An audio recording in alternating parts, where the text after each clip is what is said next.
Bodies are still being raised. Giants are still being slain. God, we believe. Yes, we see. The wonders are still what you do. We are here for you. Come and do what you do. We are here for you.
move. This is the move.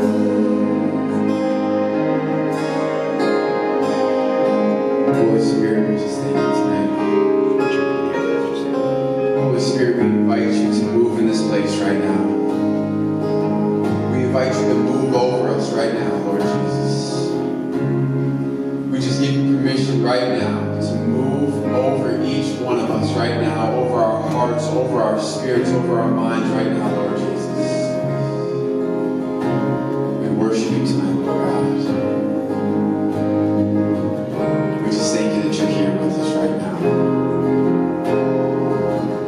Holy Spirit, we just wait on you. Thank you, Jesus.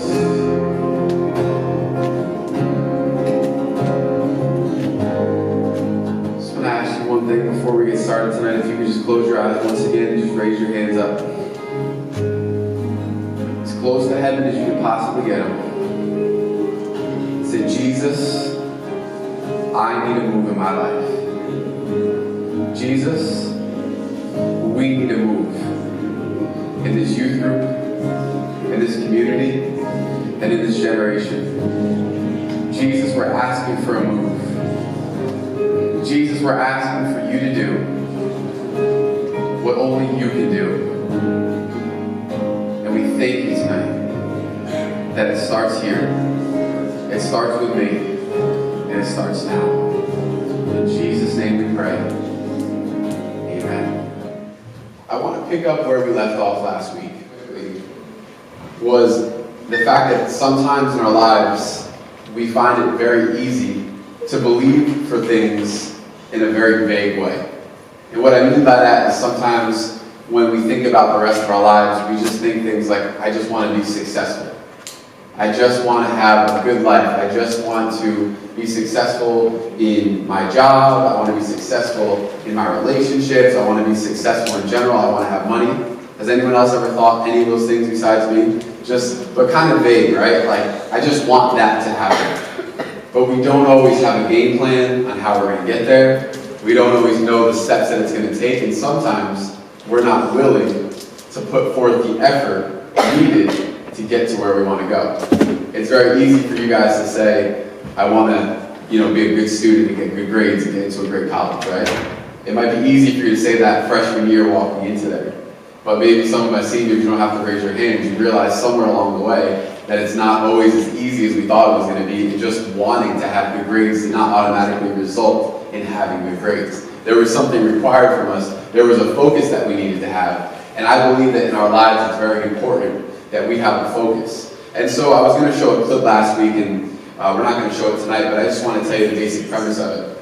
It was a movie called The Patriot. Have you guys ever heard of The Patriot? All right. The Patriot, in short, I'll give you the very short synopsis. It's about the Revolutionary War. The main character, he's Mel Gibson. His son goes to war he doesn't want him to. He gets captured, and there's this part of the movie where he has his two sons. And there's this whole troop of British soldiers coming by, and they have his son as a prisoner. So they're riding by on their horses in their red coats, and he has his two younger sons positioned in the woods. And he says, remember what I taught you. Aim small, miss small. Aim small, miss small. Sometimes we aim very big, and we aim very broad, and we're just hoping to not miss the target. That's what it is when we say, I just want to be successful. We're just hoping that we're going to get there. But when we aim for such a big goal, but we don't take the time to really focus on it, it's more likely that we're going to miss. So when we aim small, it means that we're being focused specifically on what our target is. And if we aim for that target, that specific place, that even if we miss, even if we're a little bit off, we're still going to hit the target. Aim small, miss small. So I believe that we need to make sure that our focus, that our aim, that our pursuit in life is intentional. It's not just to be successful. It's not just to be in a relationship. A lot of people aim to be in a relationship and end up in terrible relationships, right? 50% of marriages end in divorce.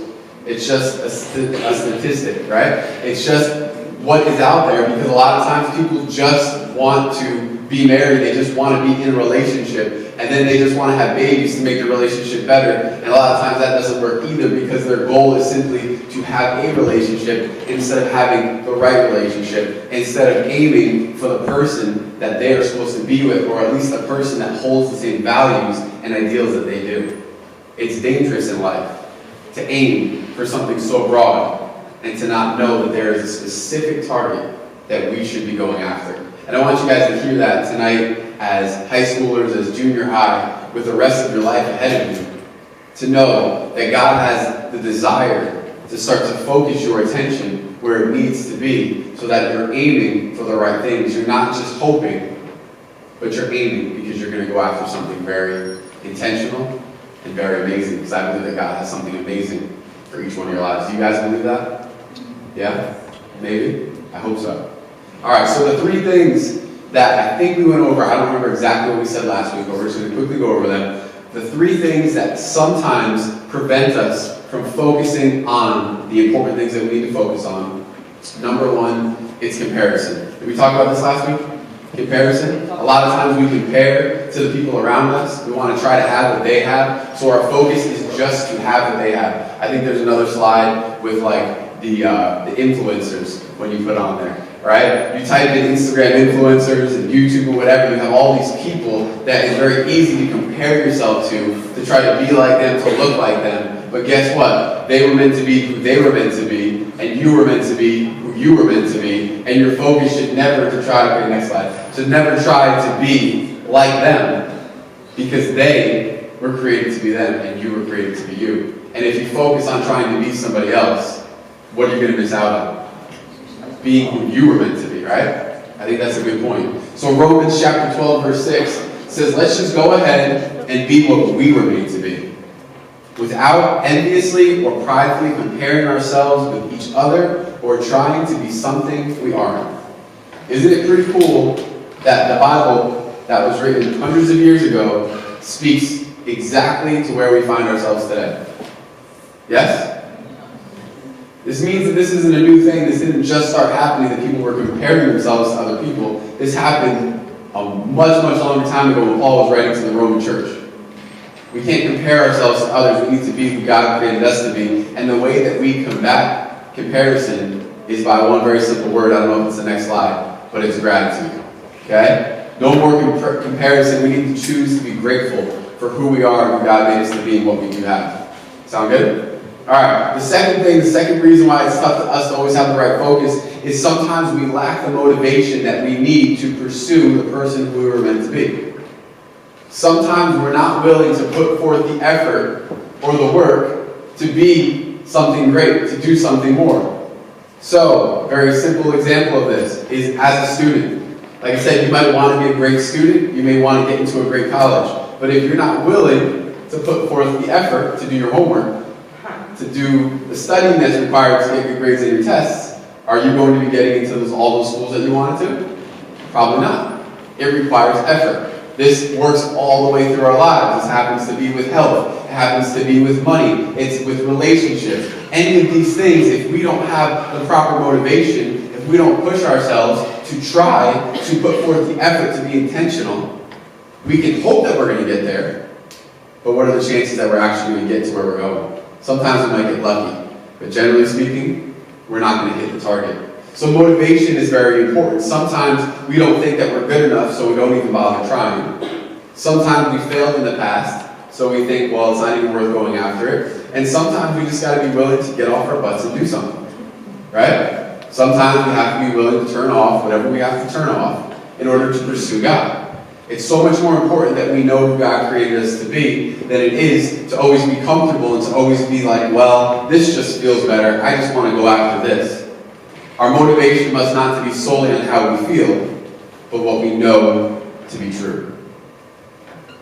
It can't just be off of feelings, guys. We live life a lot of times based off of feelings, but feelings are very bad indicators, usually, of what's really going on, because our feelings change from one moment to the next. Our feelings change based on the circumstances, and we make decisions based off of snapshots in time instead of being willing to look at the bigger picture of the rest of your life. We have to make decisions based off of what we know and what God says instead of what we feel. And the third thing is vision. It's very easy to get focused on ourselves and to not realize that our life is not just about us.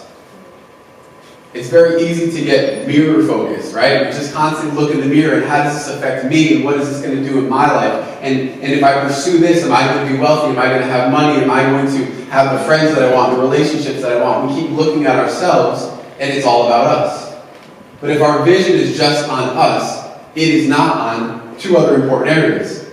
It's not on God and it's not on the people around us that God said, what's one of the greatest commandments? To love God first and to love your neighbor. And also to love yourself. That's third, right? Loving yourself is important. People say if you don't love yourself, you can't love others. I don't know how true that is. I understand what they're saying. But God said to love Him and to love others and also to love yourself. But your focus can't just be on me. It can't just be on the person you see in the mirror. You have to have the ability to know that people around you need to be seen. There are people in your lives that God has put in your lives that need to be seen by you. There are people in your lives that need you to be able to look at them, not just for what they look like, and not just how they act all the time, but to truly see who they are. To see beyond the things that we usually look at, and to see that God created them to be His children. The way that we see matters, the way that we see others matters, and the way that we see ourselves really matters. So focusing on God is such an important element of this. Our focus needs to not be on comparison. It needs to not be on always the motivation, the feelings that we have, but our focus needs to be on God. Do you agree with that? That's an important part of our focus. Our focus needs to be on something greater than ourselves.